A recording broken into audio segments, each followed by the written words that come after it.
Saudara-saudari, Bapak Ibu, para sahabat Yesus di Paroki Santo Yosef Medari dan Stasi Santo Thomas Sayegan, dan juga para sahabat Yesus dimanapun Anda berada, marilah kembali kita belajar ilmu sejati pada hari Rabu tanggal 14 Oktober 2020 bersama saya Romo Ari.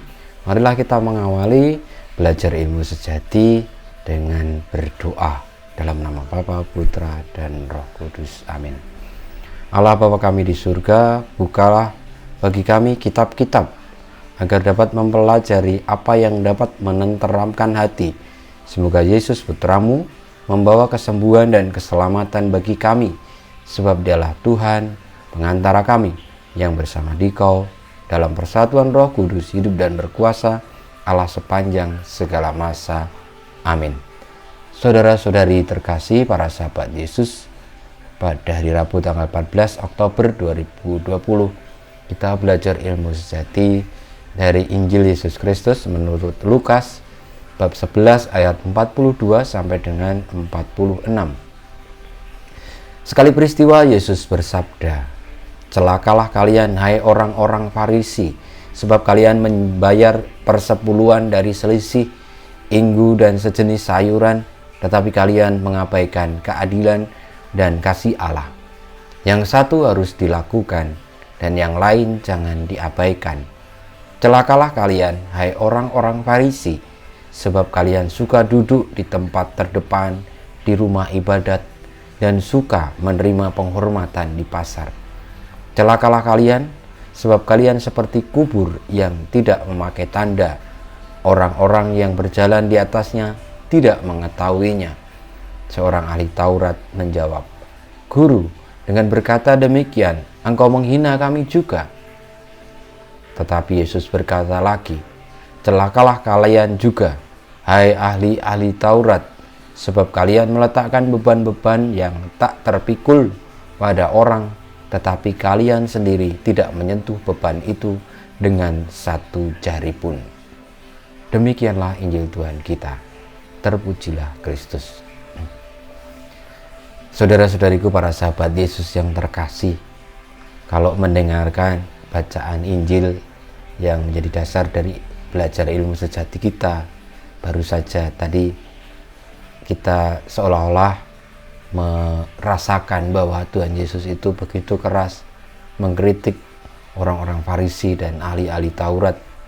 Bahkan kritikannya itu seperti semacam mengutuk gitu ya, karena ada kata celaka gitu kan, lalu ada kata celaka gitu dan sebagainya. Tetapi apakah memang Tuhan Yesus pada saat itu mengutuk ataupun artinya menghina? Ya, kalau kita memahaminya secara harafiah bisa diartikan seperti itu. Tetapi sebenarnya kalau kita ini bisa melihat lebih jauh dan lebih dalam, seharusnya justru orang-orang Farisi dan ahli-ahli Taurat tadi bersyukur, berterima kasih kepada Tuhan Yesus karena Tuhan Yesus menunjukkan yang benar. Karena apa yang dikatakan Tuhan Yesus itu kenyataan, bahwa orang-orang Farisi itu memang dia membayar sepersepuluhan dari selasih, inggu, tetapi mengabaikan keadilan dan kasih Allah karena hanya mementingkan diri sendiri. Sehingga dia itu keterlaluan, orang Farisi ini menggunakan Allah, mengelabui Tuhan Allah untuk kepentingannya sendiri. Nah, ini kan luar biasa kan. Pantaslah Tuhan Yesus marah ya, dalam arti seperti itu. Termasuk orang-orang ahli Taurat tadi, bahwa mereka itu disebut Tuhan Yesus meletakkan beban-beban yang tak terpikul pada orang lain, tetapi tidak menyentuh beban itu sendiri. Karena apa? Ya karena mereka hanya bisa berkhotbah sana sini seperti para romo itu, tapi ya tidak bisa melakukannya. Nah, saudara-saudariku, inilah yang ditunjukkan kepada Tuhan Yesus. Dan ini benar-benar ilmu sejati, bisa kita terapkan dalam hidup sehari-hari bagi siapapun, tidak harus bagi mereka yang ada di antara mereka para pemuka-pemuka, bukan. Tetapi kadang-kadang kita berlaku seperti pemuka-pemuka itu, seolah-olah tahu, seolah-olah bisa. Seperti Romo Ari inilah, mungkin saya juga termasuk orang Farisi, ahli Taurat, yang bisa ngomong aja tapi tidak bisa melakukan. Tapi kalau misalnya kita itu menyadari kritikan Tuhan Yesus itu justru membuka suatu hal yang baru. Maka kalau kita ini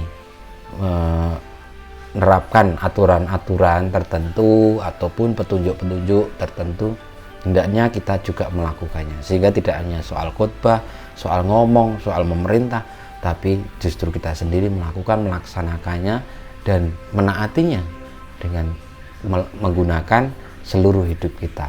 Dengan demikian antara perkataan dengan perbuatan itu konsisten. Nah, apa yang dikritik Tuhan Yesus tadi, apa yang kamu omongkan dan apa yang kamu lakukan itu tidak sejalan orang-orang Farisi dan ahli-ahli Taurat tadi. Dan itulah gambaran sebagai orang munafik yang tadi disebutkan, bahwa seperti kubur yang berjalan.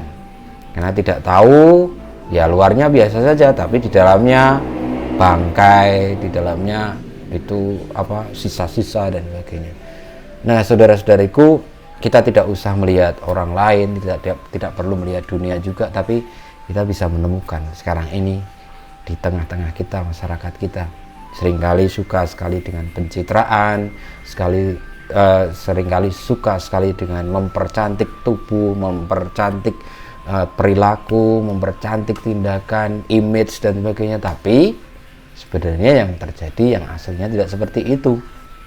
Apakah kita mau menampilkan yang sejati atau menampilkan yang semu? Monggo, silakan. Tapi Yesus mengajak supaya tidak lagi dikritik dan diperingatkan keras oleh Tuhan Yesus. Tentu kita bisa tahu mana yang sejati dan memilih yang sejati. Jangan sampai tergoda untuk ikut-ikutan mereka yang tidak sejati, karena biasanya banyak yang mengikutinya. Kita mohon berkat Tuhan, kemuliaan kepada Bapa dan Putra dan Roh Kudus, seperti pada permulaan, sekarang, selalu, dan sepanjang segala abad. Amin. Ya Yesus, jadikanlah hati kami seperti hati-Mu. Tuhan bersamamu dan bersama rohmu. Kita semua, hidup kita, karya-karya kita, perjuangan kita untuk menjadi pribadi yang tulus, yang sejati, senantiasa dibimbing, dilindungi dan diberkati oleh Allah yang Maha Kuasa, Bapa dan Putra dan Roh Kudus.